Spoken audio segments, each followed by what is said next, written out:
সাতটা সবুজ বরফ পাতা নেবেন। পাতা নেওয়ার পরে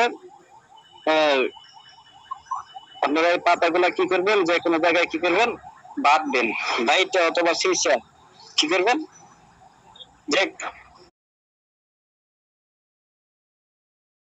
বাঁধবেন অথবা সেচবেন। সেচার পরে যে অংশটা থাকবে রস এবং যে অংশটা থাকবে, এই দুইটা অংশই পানির সাথে মিশাবে। মিশিয়ে কি করতে হবে, গোসল দিতে হবে।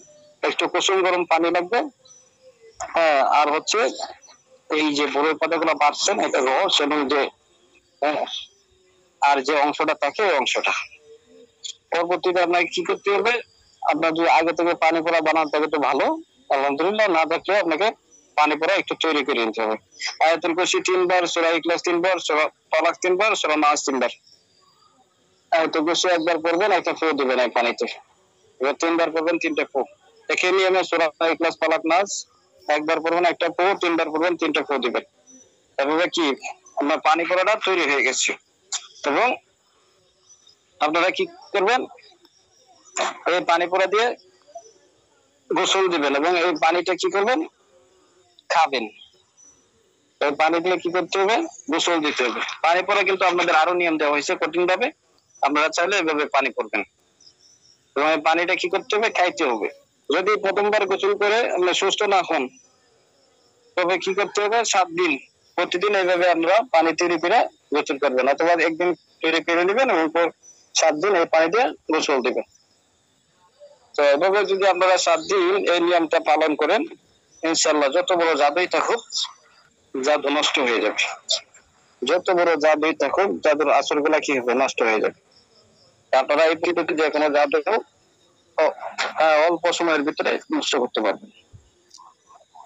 পরবর্তীতে যেটা করণীয়, আপনারা দেখা গেছে যে যদি আরো বেশি সমস্যা থাকে, সেই ক্ষেত্রে আপনারা সূরা বাকারা তেলাওয়াত করবেন। অথবা সূরা বাকারা যারা তেলাওয়াত করতে পারেন না, অডিও রেকর্ডিং শুনবেন। সূরা বাকারা কি করবেন, অডিও রেকর্ডিং শুনবেন, এই নিয়তে যে আপনার যত সমস্যা আছে সবকিছু যেন ধ্বংস হয়ে যায়, এই নিয়তে শুনতে হবে। তবে সূরা ইয়াসিন আছে, ইয়াসিন তেলাওয়াত করবেন। যদি না পারেন সেই ক্ষেত্রে ইয়াসিন তেলাওয়াত শুনবেন। তবে সূরা মুজাম্মিল আছে, সূরা সফফাত আছে, সূরা ওয়াকিয়া আছে। এইগুলা কি করতে হবে, তেলাওয়াত করতে হবে। আর যদি করতে না পারেন সেই ক্ষেত্রে এটা অডিও শুনতে হবে। নিয়তের যা কিছু আছে আপনার সমস্যা, সমস্ত সমস্যা যেন ধ্বংস হয়ে যায়, এই আল্লাহর পক্ষ থেকে ধ্বংস করে দেওয়া হয়, এই নিয়তে আপনাকে শুনতে হবে। আর যদি আপনি পড়তে পারেন সেই ক্ষেত্রে আপনি কি করবেন, আপনি যখন পড়েন তখন নিয়ত করবেন যে আল্লাহ, আমি যে আপনার পবিত্র কালাম পড়তেছি, এই কালামের যত কওরি আছে, যত মুয়াক্কেল আছে, যত মুয়াক্কেল ফেরেশতা আছে এবং যারা ফেরেশতা আছে নিয়োজিত, তাদেরকে আহ্বান করতেছি আপনার হুকুমে, আপনার ইচ্ছায় তারা কি করুক, নিয়োজিত হোক। আমার যত সমস্যা আছে সমস্ত সমস্যা ধ্বংস করে দেওয়ার জন্য আমি যতক্ষণ তেলাওয়াত করবো ততক্ষণ যেন তারা সমস্ত কিছু ধ্বংস করে দেয়।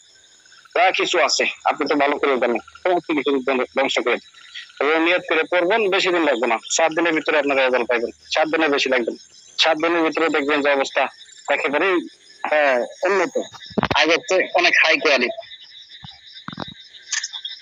সূরা বাকারার শেষে 2 আয়াত আছে, এই 2 আয়াত পড়বেন। অথবা যারা এগুলা পড়তে পারেন না, আপনারা কি করবেন, মনজিল আছে, মনজিল পড়বেন, অথবা 33 আয়াত আছে, 33 আয়াত পড়বেন। 33 আয়াত পড়বেন।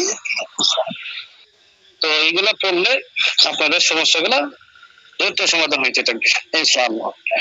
এবং প্রত্যেকে কি করবেন, প্রতিদিনের রুটিন, যখন আপনারা গোসল দিবেন, যে কোনো কাজ করছেন, কাজ করে দিনের রোগের চিকিৎসা করে আসছেন, গোসল দেওয়ার সময় পানি পড়াতে গোসল দেবেন। এবং পানি যখন খাবেন, পানি পড়া খাবেন, পানির সাথে পানি পড়া মিক্সার করে খাবেন। যদি কোনোদিন সমস্যা থাকে, দেখেছে যে আমার শরীরে কোনো জায়গায় ব্যথা আছে, ব্যথা আসতে নাই, অলিভ তেল আছে, অথবা নবরত্ন তেল আছে, অথবা কি, অথবা ইয়া তেল আছে, যেটা কি সরষের তেল আছে, এটা আমরা পরে নিয়ে এই তেলটা ব্যবহার করবেন। দেখবেন যে ইনশাল্লাহ আগের চেয়ে অনেকটা উন্নত। এবং ঘুমানোর পূর্বে আপনারা একই পন্থায়, একই নিয়মে সন্ধ্যার সময় যে আমলটা করে বন্ধ করছিলেন, ঘুমানোর পূর্বে আবার এই আমলটা করে নেবেন। সেই ক্ষেত্রে সারা রাত আপনার আর কোনো সমস্যা হবে না, সারা রাত আপনার কোনো সমস্যা হবে না। যদি ভয় ভীতি কোনো স্বপ্ন দেখেন, সেক্ষেত্রে ইয়া মুমিত, ইয়া মুমিত এই নামটা 33 বার করবেন এবং নিয়ত করবেন যে আল্লাহ, আমি যেন কোনো ভয় ভীতি স্বপ্ন না দেখি। যদি আপনার স্বপ্নের জিনের সাথে মারামারি করতেছেন, জিনকে নাইট বের করতে চান, সেই ক্ষেত্রে আপনাকে করতে হবে